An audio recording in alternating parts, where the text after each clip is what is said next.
Guys, when I was a kid, I wanted to be a scientist. I thought it'd be so cool to discover things that no one knew before. But later, I found out that scientists actually have pretty big brains. And my brain is kind of the size of a tomato. So yeah. But guys, to discover new stuff, you sometimes gotta do experiments. And some of these experiments have gone horribly wrong. So today, we'll be going over some of the most terrifying and deadly experiments of all time. We'll see everything from a woman getting shot till she's brain dead, and 2 dogs that were surgically put together. So guys, if you don't want a 2-headed zombie dog to come haunt you, then smash that like button and subscribe. Alright guys, imagine your dad being a scientist for the government. A big-time scientist who worked at Area 51. Y'all probably know the rumors about Area 51 though. It's actually closed for the public because it might have aliens. But guys, the rumors about Area 51 having aliens might not have been aliens. It might have been this dad's daughter, because what this dad did to his own daughter was straight up insane.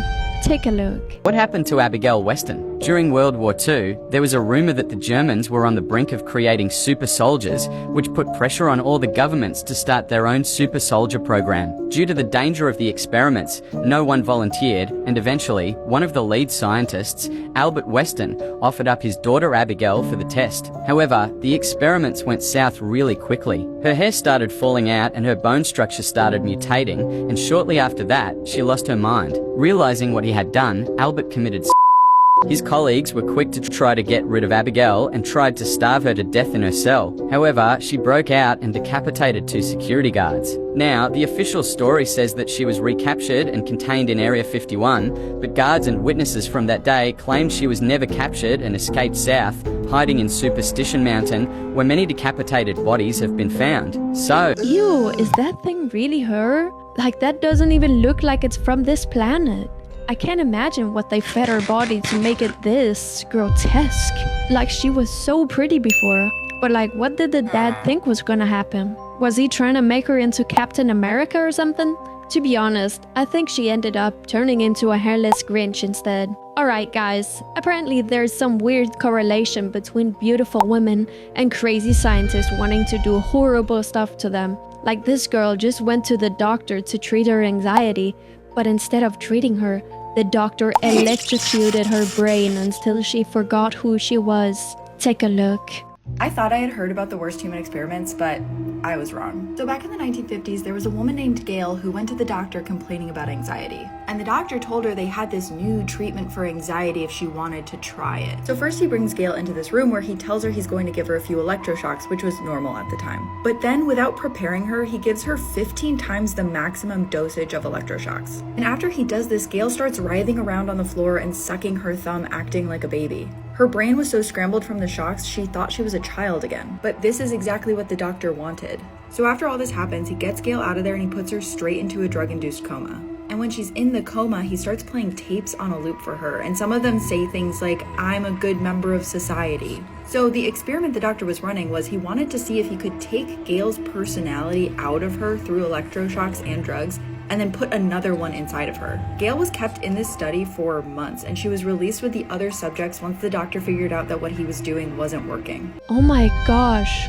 Guys, how horrifying is it to lose all your memories? Like, you can't even remember who your parents are, or even who your friends are. Like, all your memories are just gone. The thought of that is just so scary to me. Imagine if the first person I met is like an obvious serial killer, but they convinced me that I was their best friend before I lost my memories. That sounds like a good horror movie plot, not gonna lie. But guys, how many women do you think this doctor electrocuted until he realized what he was doing didn't work? I hope they at least recovered some of their memories at some point. Okay guys, if you love dogs, skip ahead. This one is just messed up.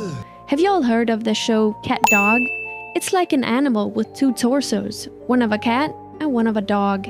Well, these scientists actually made a dog.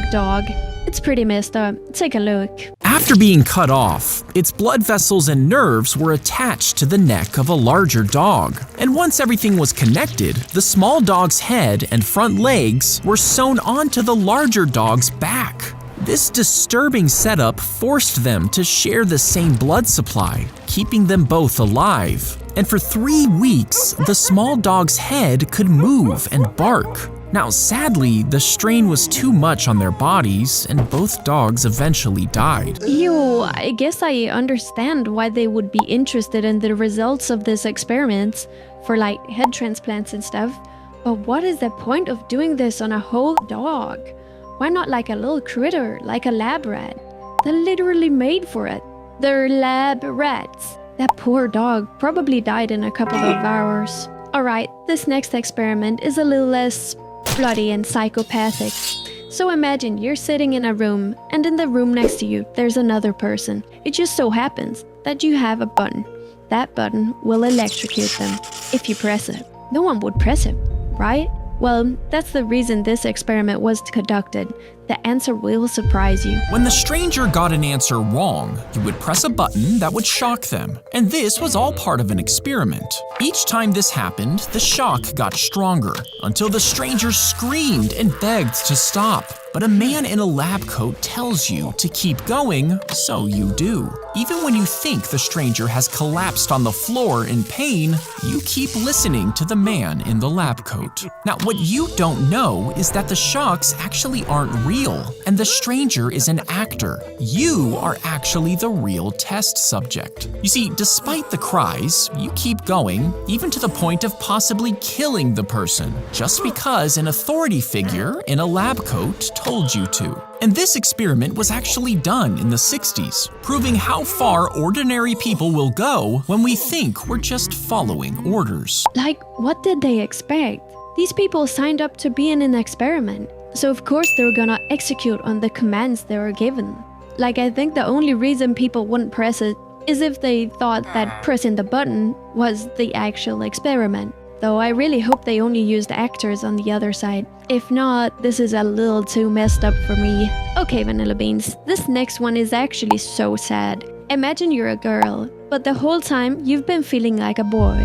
Like a completely unexplainable feeling.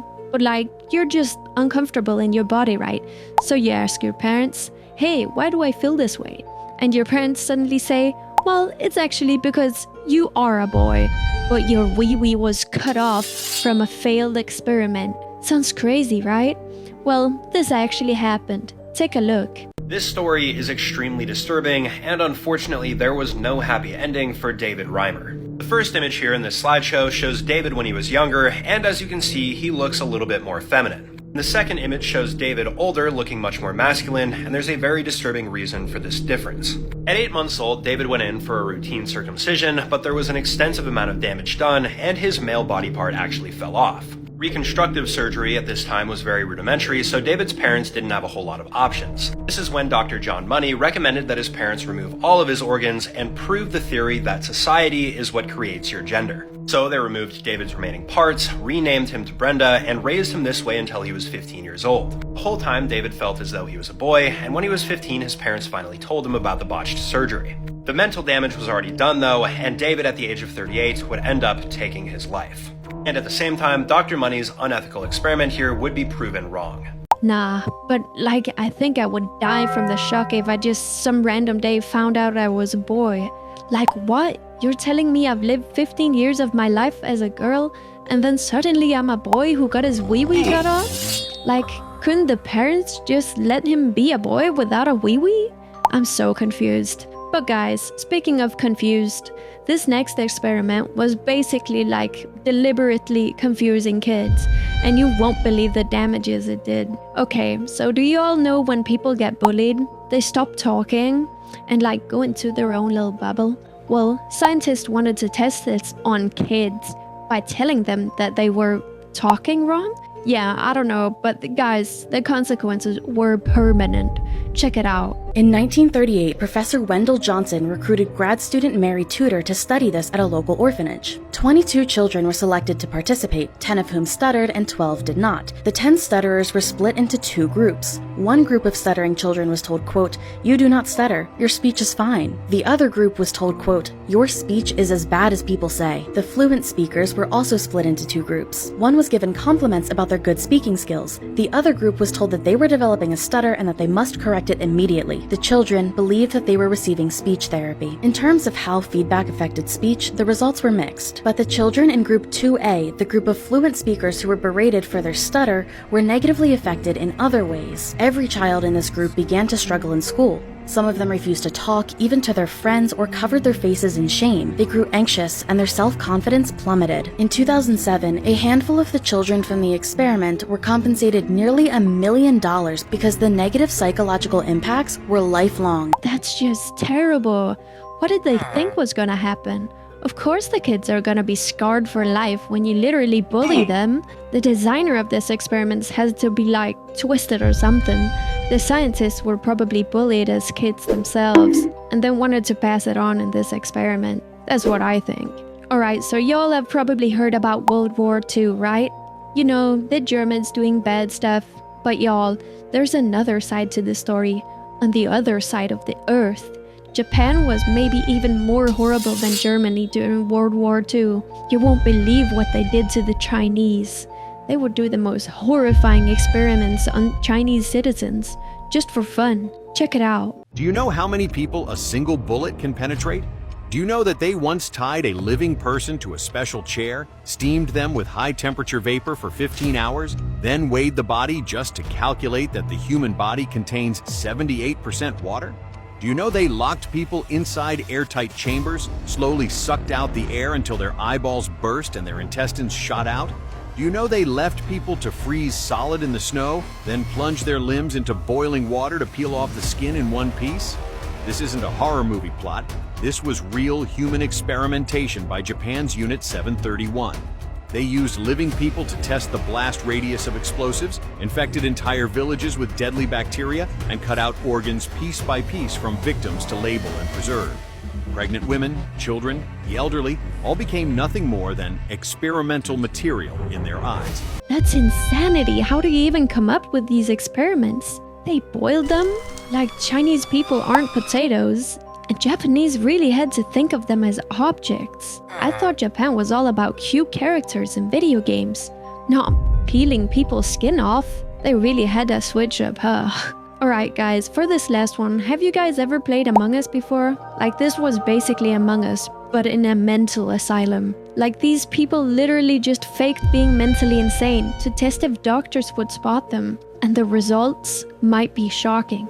Take a look. Back in the 1970s, a group of totally sane people checked themselves into insane asylums just to see if doctors could spot they were faking. But the result exposed something shocking about psychiatry. You see, 8 volunteers claimed they heard a voice saying thud, empty, or hollow. This was enough to get them admitted into the asylum. There, the real test began. Once inside, they acted completely normal. No voices, no symptoms, nothing. But doctors still labeled each fake patient with severe mental illnesses. Some were even stuck inside for over 50 days. The wildest part is that across 12 hospitals, not one staff member realized they were imposters. Stanford published the study and it rocked the entire psychiatric field. One hospital fought back, saying, "Send us all your fakes, we'll catch them." Over the next 3 months, they flagged 41 patients as frauds and suspected 42 more. But in the end, Stanford revealed the twist. They hadn't sent a single fake patient at all. Nah, that's crazy. Imagine how many people got refused treatment because the mental hospital thought they were imposters. Like, I can't believe they just didn't send a single test person. This might be one of the best reverse psychology fake-outs in history. But guys, what do you think of this? Do you think psychiatry works? Or is it just fake? Like, this medical staff couldn't even tell the difference between insane and sane people. Comment what you think down below, guys. Alright, that's all I had for today. If you like this video, remember to like, subscribe, and leave a comment. It really helps my video get pushed in the algorithm, so new people see my vids. And as always, stay safe, and I'll see you in the next one. Bye bye!